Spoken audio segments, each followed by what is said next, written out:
আসসালামু আলাইকুম দর্শক, নিহিকা কিচেনে আপনাদের সবাইকে স্বাগত। আজকে রেসিপি ছাতুর পরোটা। এর আগে আমি আপনাদের সঙ্গে ছাতুর কচুরি শেয়ার করেছিলাম, সেটা আপনাদের সবার খুব পছন্দ হয়েছে, আপনারা অনেক ভালোবাসা দিয়েছেন। তাই আজকে নিয়ে চলে এলাম ছাতুর পরোটা। আশা করি এই রেসিপিটাও আপনাদের ভালো লাগবে। তো চলুন মূল রেসিপিতে চলে যাওয়া যাক। এর জন্য একটা বোলের মধ্যে আমি নিয়ে নিলাম মেজারমেন্ট কাপের 1 কাপ ময়দা আর নিলাম 1 কাপ আটা। এবার এর মধ্যে দিয়ে দিলাম পরিমাণ মতো লবণ, দিয়ে দিলাম রিফাইন অয়েল। এখানে আমি 2 কাপ ময়দা এবং আটা নিয়েছি, এর জন্য আমি 4 চামচ রিফাইন অয়েল নিয়েছি। এবার ভালো করে তেলটা মিশিয়ে নিলাম। এবার অল্প অল্প করে পানি দিয়ে একটা সফট ডো তৈরি করে নিতে হবে।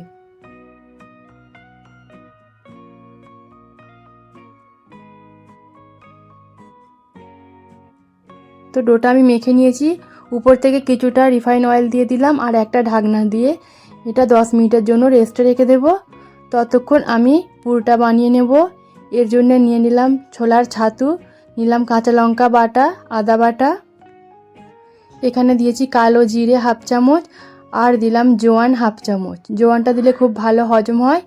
দিলাম পরিমাণ মতো লবণ আর যে কোনো আচারের একটু নরম অংশ দিয়ে দিতে হবে আর একটু সরষের তেল দিয়ে দিয়েছি। এবার সমস্ত কিছু খুব ভালো করে আমি ছাতুর সঙ্গে মাখিয়ে নিচ্ছি। তো সমস্ত কিছু ভালো করে আমি মিশিয়ে নিলাম। দেখুন ছাতুর সঙ্গে সব মশলাগুলো খুব ভালো করে মিশিয়ে একটা পুর তৈরি করে নিচ্ছি।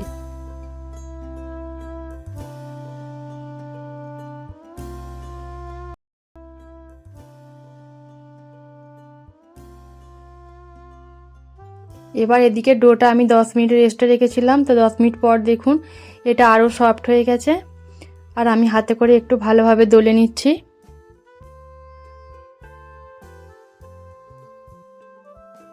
এবার এর থেকে আমি লেচি কেটে নেব। তো দেখুন 2 কাপ আটার জন্য এখানে 5টা লেচি হয়েছে। যেভাবে পরোটা লেচি কাটে সেরকম সাইজেরই আমি লেচিগুলো বানিয়েছি। এবার আমি এটাকে একটা বাটির মতো শেপ দিয়ে দিচ্ছি। 4-5টা পাতলা করে একটু ঘুরিয়ে ঘুরিয়ে বাটির মতো শেপ দিয়ে নিতে হবে।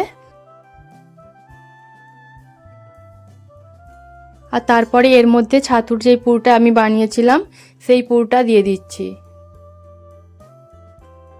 পুরটা দেওয়ার পরে 4-5 থেকে খুব ভালো করে লক করে দিতে হবে। দেখুন 4-5 থেকে আমি এটাকে লক করে দিচ্ছি। ভিতরে পুরটা আটকে দিলাম এভাবে। তো দেখুন একটা লেচির মধ্যে আমার পুর ভরে নেওয়া হয়ে গেল। এইভাবে সমস্ত লেচিগুলোর মধ্যেই পুর ভরে নিতে হবে।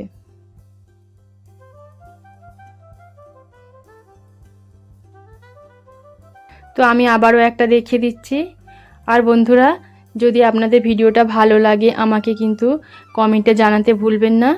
আর আমার চ্যানেলে যারা নতুন এসেছেন তারা অবশ্যই চ্যানেলটা সাবস্ক্রাইব করে দেবেন আর পাশে থাকা বেল আইকনটা অবশ্যই প্রেস করে দেবেন। এতে করে আমি যখনই কোনো নতুন ভিডিও আপলোড করব সবার প্রথম নোটিফিকেশনটা আপনাদের কাছে পৌঁছে যাবে। তো একইভাবে দেখুন আমি সমস্ত পুরগুলো রেডি করে নিচ্ছি। লেচিগুলোর মধ্যে পুর ভরে আমি রেডি করে নিয়েছি। এবার বেলে নেওয়ার পালা। তো আমি শুকনো ময়দা দিয়ে লেচিটা বেলে নিচ্ছি আর 4-5টা এভাবে চেপে চেপে পুরটা চারিদিকে ছড়িয়ে দিলাম। এবার বেলনি দিয়ে বেলে নিচ্ছি। খুব হালকা হাতে বেলতে হবে।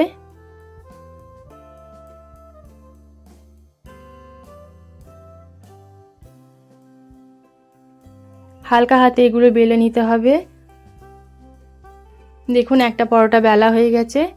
এইভাবে সমস্ত পরোটাগুলোই বেলে নিতে হবে।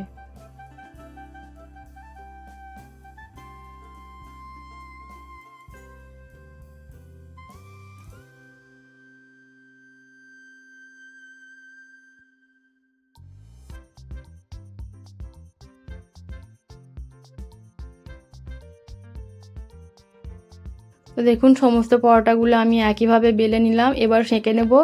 এর জন্য ফ্রাই প্যানে আমি ফ্রাই প্যান গরম করে নিয়েছি আর এর মধ্যে একটা পরোটা দিয়ে উল্টে পাল্টে 2 পিঠ প্রথমে একটু ভেজে নিচ্ছি। এখন আমি কোনো তেল ব্যবহার করছি না। প্রথমে 2 ফিট হালকা করে ভেজে নেব। তারপরে এর মধ্যে একটু আমি রিফাইন অয়েল দিয়ে দিচ্ছি,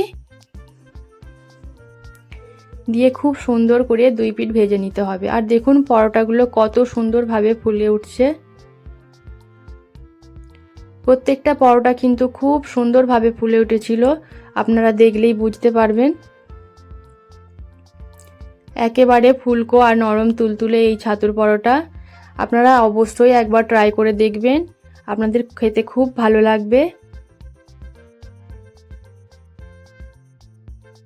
তো দেখুন বন্ধুরা, আমি সমস্ত পরোটাগুলো ভেজে নিলাম। কত ঝটপট হয়ে গেল এই ছাতুর পরোটা।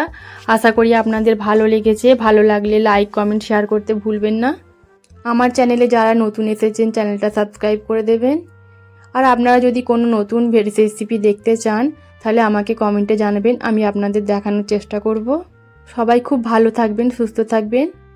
আজকের জন্য এই পর্যন্তই। দেখা হচ্ছে পরবর্তী ভিডিওতে আবারও নতুন কোনো রেসিপি নিয়ে। আর দেখুন ভিতরটাও কত সুন্দর ফুলকো, একেবারে সুন্দর হয়েছে। আল্লাহ হাফেজ।